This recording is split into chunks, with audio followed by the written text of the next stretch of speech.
छात्रों, कक्षा 7वीं के अंतर्गत संस्कृत विषय में हम व्याकरण पढ़ रहे थे।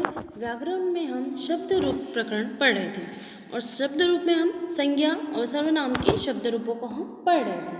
तो हम देखेंगे शब्द रूप में कि आकारांत स्त्रीलिंग शब्द के बारे में हम पढ़ रहे थे कि आकारांत स्त्रीलिंग में लता, यानी कि लता को हिंदी में बेल शब्द भी कहा जाता है। तो इसकी विभक्ति को हम तीनों वचन में देखेंगे कि पहला है हमारा प्रथमा विभक्ति।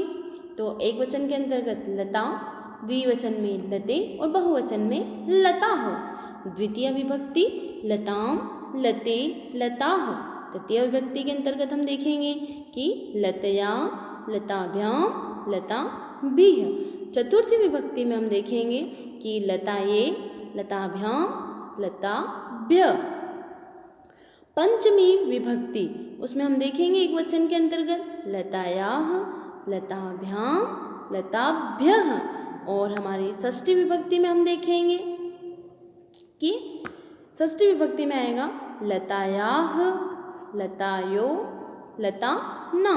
सप्तमी विभक्ति में हम देखेंगे लतायाम, लतयोः, लताशु। और इसका संबोधन है लास्ट में सातों विभक्तियों के बाद कि हे लते, हे लते, हे लता हो।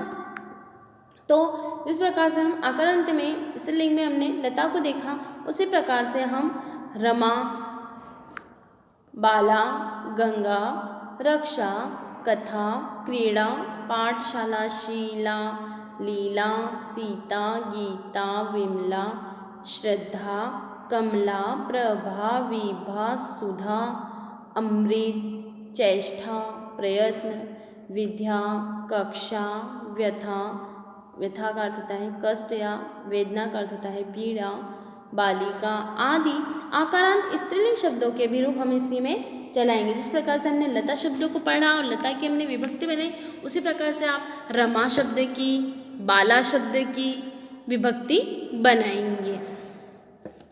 अभी हमने आकारांत स्त्रीलिंग शब्दों को पढ़ा। अब आकारांत के बाद हम उकारांत स्त्रीलिंग शब्द पढ़ेंगे।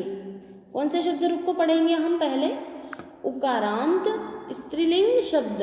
तो धेनु, तो धेनु को हम हिंदी में गाय कहते हैं कि धेनु यानी गाय। तो अब हम इसकी सातों विभक्ति तीनों वचनों में पढ़ेंगे कि प्रथमा विभक्ति है इसकी धेनुः एक वचन, द्विवचन में धेनु और बहुवचन में धेनवः। उसी प्रकार द्वितीय विभक्ति है इसकी धेनु, धेनु, धेनुः। तृतीय विभक्ति है इसकी धेन्वा, धेनुभ्यां, धेनुभिः। चतुर्थी विभक्ति है इसकी धेन्वे और धेनवे। धेन्वै भी कर सकते हैं हम और इसको धेन्वे भी लिख सकते हैं। द्विवचन में धेनुभ्यां और बहुवचन में धेनुभ्यः। पंचमी विभक्ति है इसकी धेनवाः, धेनौः। एक वचन में हम पंचमी विभक्ति के एक वचन में हम धेनवाः भी लिख सकते हैं और धेनो भी हम कर सकते हैं और ये दोनों भी आप लिख सकते हैं। और द्विवचन में इसकी विभक्ति हो जाती है पंचमी विभक्ति की धेनुभ्याम और बहुवचन में हो जाती है धेनुभ्यः। उसी प्रकार हम इसकी षष्ठी विभक्ति को देखेंगे। तो इसकी षष्ठी विभक्ति है कि धेन्वाः, धेनोः और द्विवचन में धेन्वोः और बहुवचन में धेनुना। उस प्रकार सप्तमी विभक्ति देखेंगे कि एक वचन में धेनो और धेन्वाम और द्विवचन में धेन्वो और बहुवचन में धेनेषु। तो इसका संबोधन है कि हे धेनु, हे धेनु और है धेनवः। तो जिस प्रकार हम स्त्रीलिंग शब्द में पढ़ रहे हैं उकारांत में, तो हम इसी प्रकार से तनु, रज्जु, आशु आदि उकारांत स्त्रीलिंग के शब्द को हम इसी रूप में लिख सकते हैं। आप चाहें तो इसकी तनु की बनाए, रज्जु, आशु इन तीनों में से, या तो आप धेनु की ही लिखेंगे तो ज़्यादा बेस्ट है। अगला विभक्ति हमारी आएगी उकारांत में। पहले हम उकारांत छोटा ऊ लिया था, अब हम बड़े ऊ को ले रहे हैं स्त्रीलिंग शब्द में। तो बड़े रूप में अगर उकारांत स्त्रीलिंग शब्द चलेंगे तो हमारा उकारांत के अंतर्गत स्त्रीलिंग शब्द चल रहा है हमारा बड़े में, बड़ा ऊ है तो वधु शब्द। ठीक है, तो वधु शब्द के हम बनाएंगे कि वधु शब्द के अंतर्गत हम विभक्ति लेते हैं, प्रथमा विभक्ति को हम एक वचन में लेंगे तो वधू, द्विवचन में वधवो और बहुवचन में वधवः। उसी प्रकार द्वितीय विभक्ति वधूम, वधवो और वधूः। तृतीय विभक्ति वधवा, वधूभ्यां, वधूभिः। चतुर्थी विभक्ति वधवे, वधूभ्यां और वधूभ्यः। उसी प्रकार हमारी पंचमी विभक्ति है इसी के अंतर्गत कि पंचमी विभक्ति में हम लेंगे एक वचन में वधवाः, द्विवचन में वधूभ्यां और बहुवचन में वधूभ्यः। षष्ठी विभक्ति के अंतर्गत वधवाः, वधवोः और वधूनां। सप्तमी विभक्ति में हम लेंगे वधवां, वधवोः, वधूषु और इसका संबोधन है कि हे वधू, हे वधवो और हे वधवः। अब हम उकारांत स्त्रीलिंग शब्द ले चुके हैं। हमने स्त्रीलिंग शब्द के अंतर्गत अब हम नपुंसकलिंग तकारांत के रूप में लेंगे। तो तकारांत नपुंसकलिंग जगत, जगत का अर्थ होता है संसार, तो जगत शब्द को हम लेंगे तो नपुंसकलिंग में जगत शब्द को हम लेंगे। तो इसकी विभक्ति है प्रथमा विभक्ति एक वचन में जगत, जगति, जगन्ति। द्वितीय विभक्ति है जगत, जगति, जगन्ति। तृतीय विभक्ति है जगता, जगद्भ्यां, जगद्भि। चतुर्थी विभक्ति इसकी जगते, जगद्भ्यां, जगदभ्य। इसकी पंचमी विभक्ति है जगद, जगद्भ्यां, जगदभ्य। इसकी षष्ठी विभक्ति है जगतः, जगतोः, जगतां। सप्तमी विभक्ति है जगति, जगतोः, जगत्सु और इसका संबोधन है कि हे जगत, हे जगति और हे जगन्ति।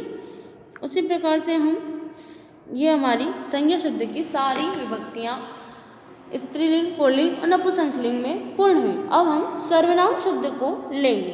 तो सर्वनाम शब्द के अंतर्गत हम देखेंगे कि संज्ञा के स्थान पर, सर्वनाम शब्दों में कि संज्ञा के स्थान पर प्रयोग किए जाने वाले शब्द सर्वनाम कहलाते हैं। कुछ सर्वनाम शब्दों के रूप तीनों लिंगों में अलग अलग व कुछ के तीनों लिंगों में एक जैसे ही चलते हैं। इनमें संबोधन विभक्ति नहीं होती है। सप्तमी विभक्ति की और तीनों वचन में ये चलेंगे सर्वनाम शब्द, इसमें किसी भी प्रकार का कोई संबोधन नहीं होता है। जैसे कि संज्ञा के स्थान पर प्रयोग किए जाने वाले शब्द सर्वनाम कहलाते हैं, ये परिभाषा है इसकी। तो मैं, वह, तुम आदि ये सब क्या है? सर्वनाम शब्द हैं। तो हम जैसे कि मैं, वह, तुम, सब, तो सब यानी कि सर्व, सब का अर्थ क्या होता है? संस्कृत में हम सब को क्या कहते हैं? सर्व। तो सर्व पुल्लिंग शब्द के लिए आ रहा है, तो हम इसके सर्व की पुल्लिंग विभक्ति के रूप में लेंगे। तो हम देखते हैं कि इसकी प्रथमा विभक्ति है सर्वः एक वचन, द्विवचन सर्वो और बहुवचन सर्वे। उसी प्रकार द्वितीय विभक्ति सर्वम, सर्वो, सर्वान्। तृतीय विभक्ति सर्वेण, सर्वाभ्यां, सर्वेः। चतुर्थी विभक्ति सर्वेष्में, सर्वाभ्यां, सर्वेभ्य। इसकी पंचमी विभक्ति है, पंचमी विभक्ति के अंतर्गत हम देखेंगे कि सर्व, सर्वस्मात्। पंचमी विभक्ति क्या है इसकी? सर्वस्मात् एक वचन और सर्वाभ्याम द्विवचन, सर्वेभ्य बहुवचन। षष्ठी विभक्ति है इसकी सर्वस्य, सर्वयोः, सर्वेषां। और सप्तमी विभक्ति है सर्वस्मिन्, सर्वयोः, सर्वेषु। तो अब इसके अंतर्गत क्या है कि इसी प्रकार से इसके पूर्व यानी कि पहले के शब्द भी इसी रूप में इसमें चलेंगे, जो कि बाद में चल रहे हैं सर्व के। उसी प्रकार से पूर्व के भी यानी पूर्व का यानी कि पहले, पहले जो पूर्व है वो पहले, उसी के जो शब्द रूप हैं वो भी इसी प्रकार से इसमें चलेंगे। अगला है हमारा युष्मद। युष्मद यानी कि तुम। युष्मद का अर्थ क्या होता है? तुम। तो तुम शब्द भी हमारा इसी के अंतर्गत चलेगा। तो हम देखेंगे युष्मद में प्रथमा विभक्ति के अंतर्गत एक वचन में त्वम, द्विवचन में युवाम और बहुवचन में यूयम। उसी प्रकार द्वितीय विभक्ति में हम देखेंगे कि एक वचन में हमारा त्वाम या त्वा, द्विवचन में हमारा यूयाम या फिर वाम, दोनों आ सकते हैं, और बहुवचन में युष्मान और वह। उसी प्रकार तृतीया विभक्ति है हमारी त्वया, युवाभ्याम, युष्माभिः।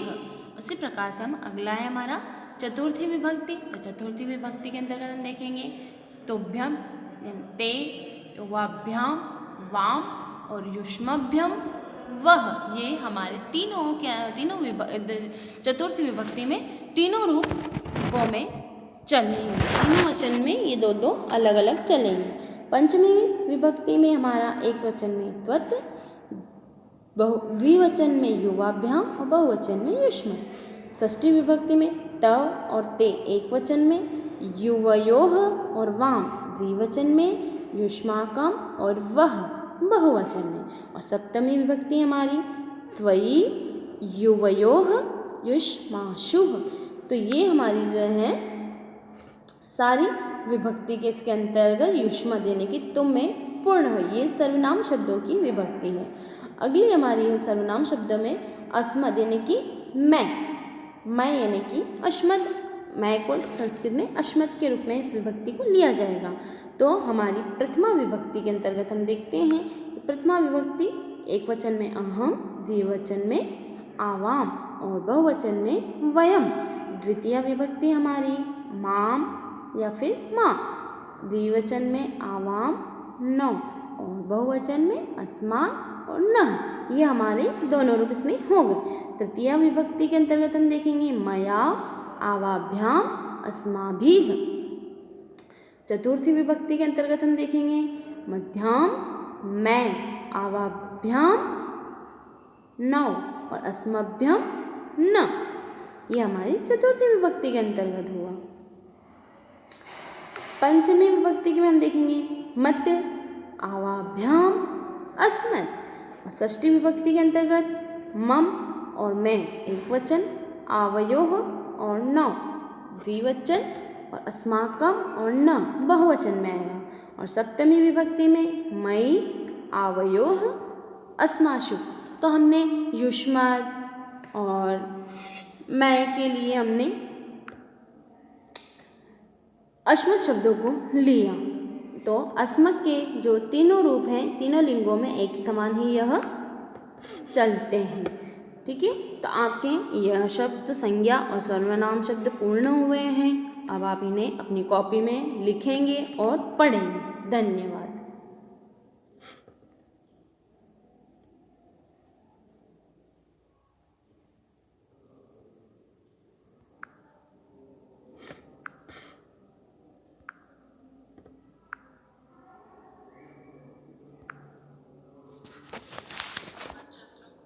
कक्षा